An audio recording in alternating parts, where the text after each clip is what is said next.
Hai Sobat OMK yang dikasihi Tuhan, salam jumpa di pertemuan BKSN yang keempat ini.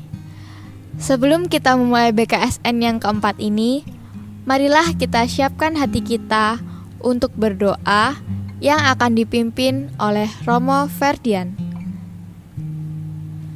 Dalam nama Bapa dan Putra dan Roh Kudus, amin. Ya Allah yang penuh kasih, kami mengucap syukur atas penyertaan-Mu untuk kami. Kami boleh setia sampai hari ini untuk mendengarkan dan merenungkan sabda-Mu, itu karena berkat-Mu sendiri. Berkenanlah hadir di mana kami berada, yang sedang berkumpul dan menyiapkan diri untuk mendengarkan sabda-Mu. Semoga sabda-Mu yang akan kami dengarkan dan kami renungkan ini dapat menyegarkan jiwa kami dan menumbuhkan semangat iman kami kepadamu. Doa ini kami haturkan kepadamu dengan perantaraan Kristus Tuhan kami. Amin. Sekarang kita akan membaca teks kitab suci. Untuk kali ini, perikop yang akan dibacakan oleh Kak Siska diambil dari bacaan Injil hari Minggu ke-26, yaitu Injil Matius pasal 21 ayat ke-28 sampai 32. Tetapi, apakah pendapatmu tentang ini? Seorang mempunyai 2 anak laki-laki. Ia pergi kepada anak yang sulung dan berkata, "Anakku, pergi dan bekerjalah hari ini dalam kebun anggur." Jawab anak itu, "Baik, Bapa." Tetapi ia tidak pergi. Lalu orang itu pergi kepada anak yang kedua dan berkata demikian juga. Anak itu menjawab, "Aku tidak mau." Tetapi kemudian ia menyesal lalu pergi juga. Siapakah di antara kedua orang itu yang melakukan kehendak ayahnya? Jawab mereka, "Yang terakhir." Kata Yesus kepada mereka, "Aku berkata kepadamu, sesungguhnya pemungut-pemungut cukai dan perempuan-perempuan sundal akan mendahului kamu masuk ke dalam kerajaan Allah. Sebab Yohanes datang untuk menunjukkan jalan kebenaran kepadamu, dan kamu tidak percaya kepadanya. Tetapi pemungut-pemungut cukai dan perempuan-perempuan sundal percaya kepadanya. Dan meskipun kamu melihatnya, tetapi kemudian kamu tidak menyesal, dan kamu tidak juga percaya kepadanya." Setelah kita mendengarkan bacaan kitab suci, sekarang mari kita membaca satu kali lagi di dalam hati kita, sembari kita berusaha menemukan kata atau kalimat singkat yang menggugah dan menyentuh hati kita. Teman-teman dapat mengulangi kata-kata tersebut di dalam hati dan juga bisa mencatat sebagai bahan permenungan teman-teman.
Sobat OMK Santa Maria Annunziata, setelah kita merenungkan sapaan Tuhan melalui perikop yang baru saja kita baca, sekarang mari kita mendengarkan renungan dari Romo Ferdian.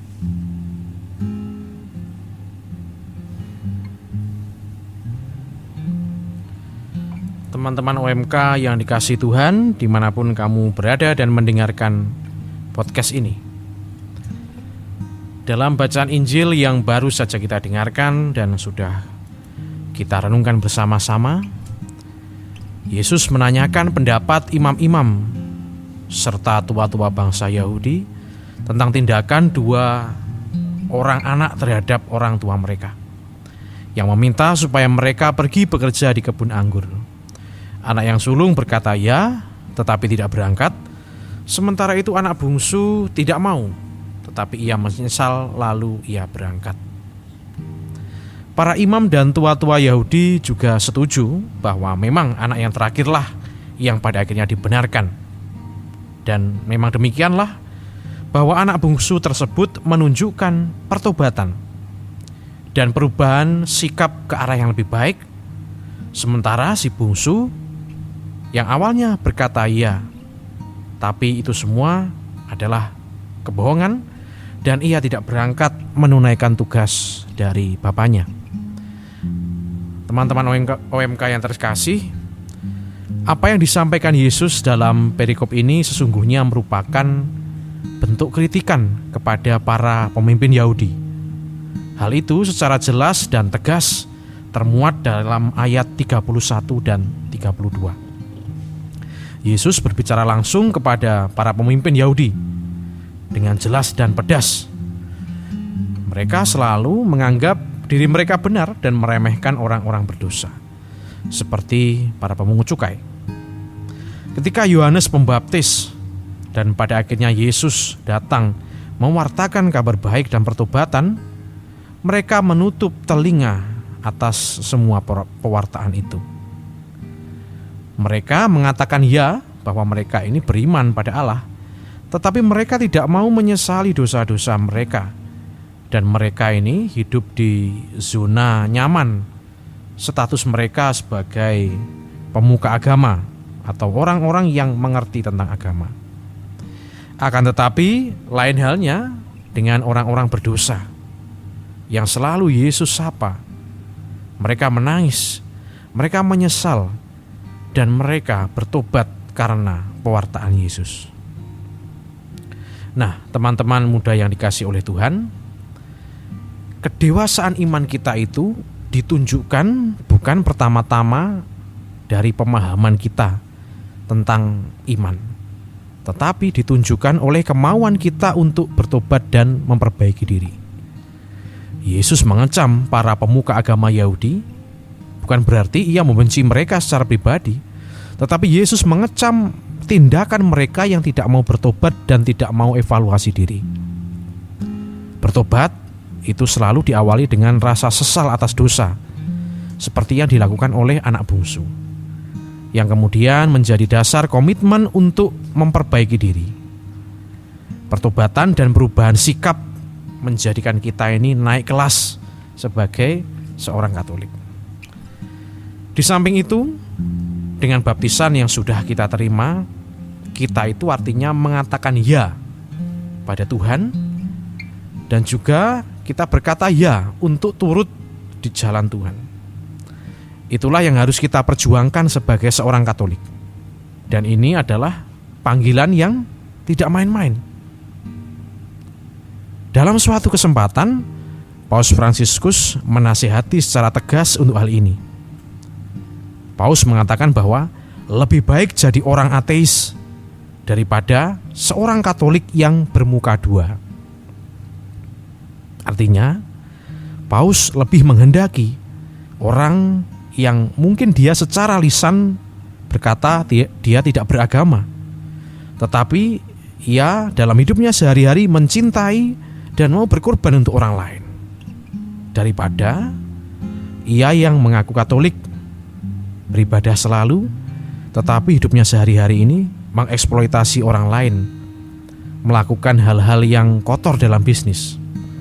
Itulah artinya bermuka dua yang tentunya tidak dikehendaki oleh Tuhan.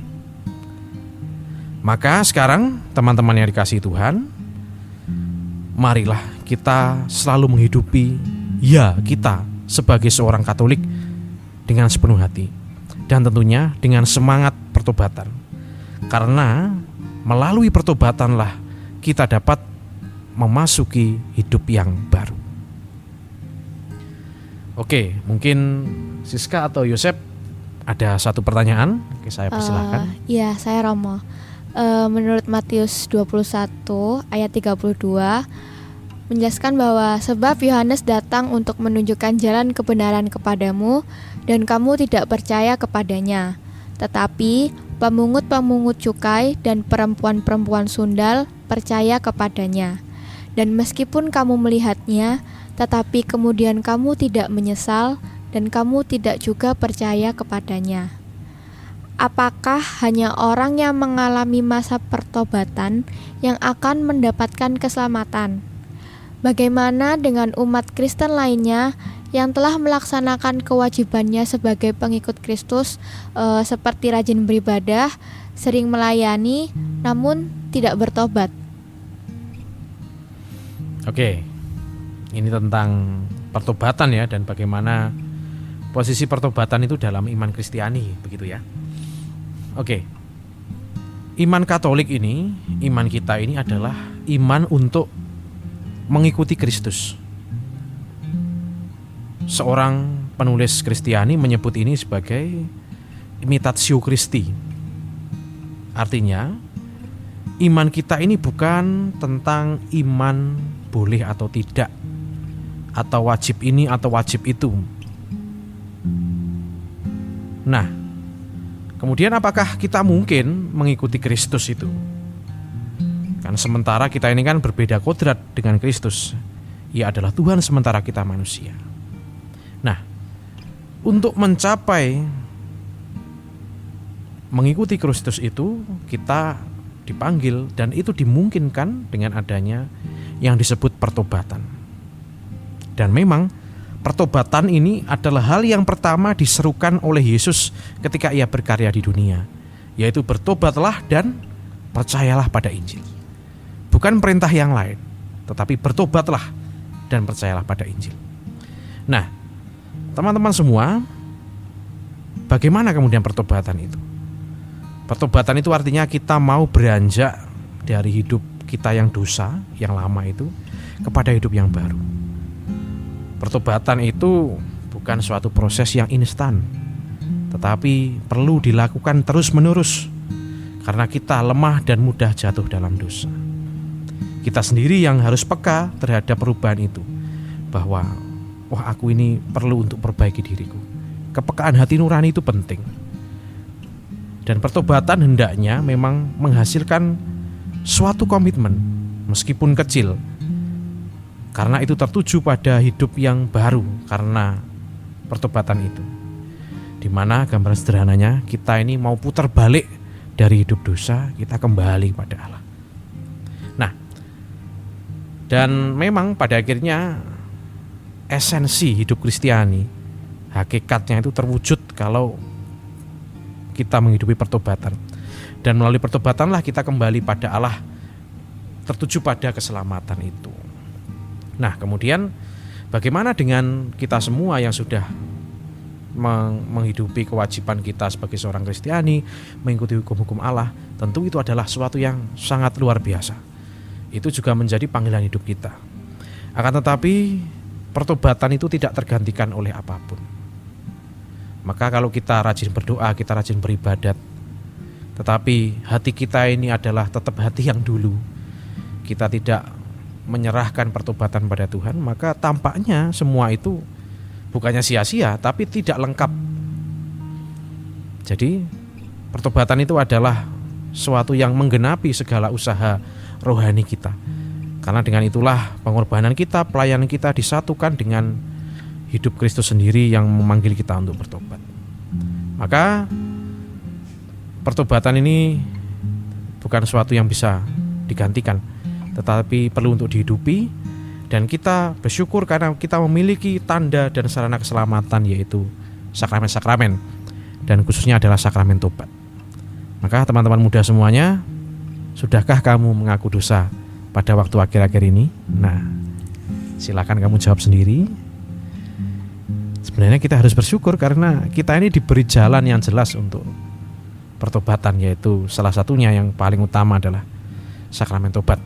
Nah, maka jangan menyia-nyiakan kerahiman Tuhan ini, karena disitulah kamu dapat menemukan kehidupan yang baru dalam pertobatan. Nah, setelah kita mendengarkan renungan dari Romo Ferdian, mari kita ungkapkan rasa syukur kita melalui doa syukur sebagai tanggapan atas sabda Tuhan yang telah kita renungkan bersama. Bapa, pancarkanlah sinar terang Roh Kudus-Mu kepada kami, sehingga kami dapat melakukan kehendak-Mu. Marilah kita mohon. kabulkanlah doa kami ya Tuhan.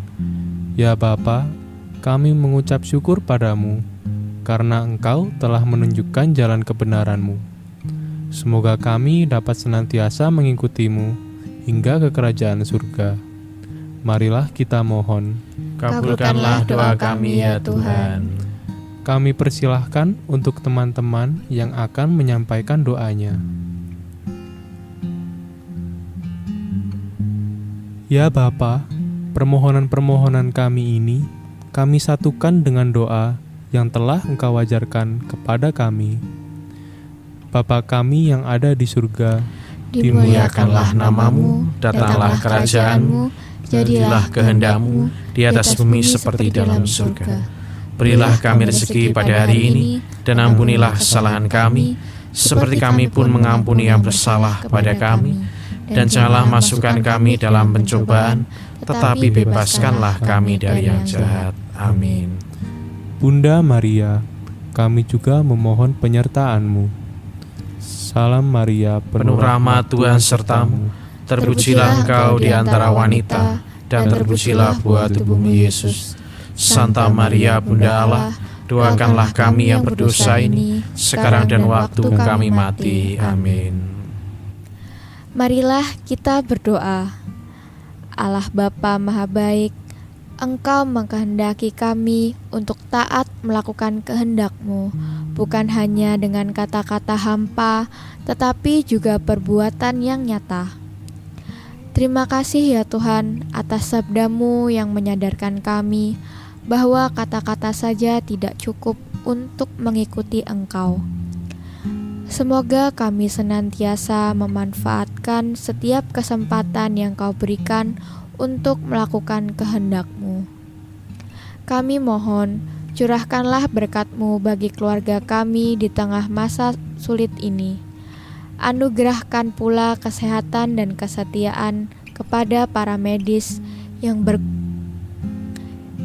berjuang dengan sekuat tenaga mengobati mereka yang terjangkit virus COVID-19. Doa ini kami haturkan kepadamu dengan perantaraan Kristus, Tuhan dan Penyelamat kami. Amin. marilah kita mohon berkat Tuhan melalui Romo Ferdian. Tuhan bersamamu. Dan bersama rohmu. Semoga kita diberkati oleh Allah yang Maha Kuasa, Bapa dan Putra dan Roh Kudus. Amin. Demikian podcast pertemuan BKSN yang keempat ini. Semoga dapat membantu teman-teman dalam mengenal kitab suci.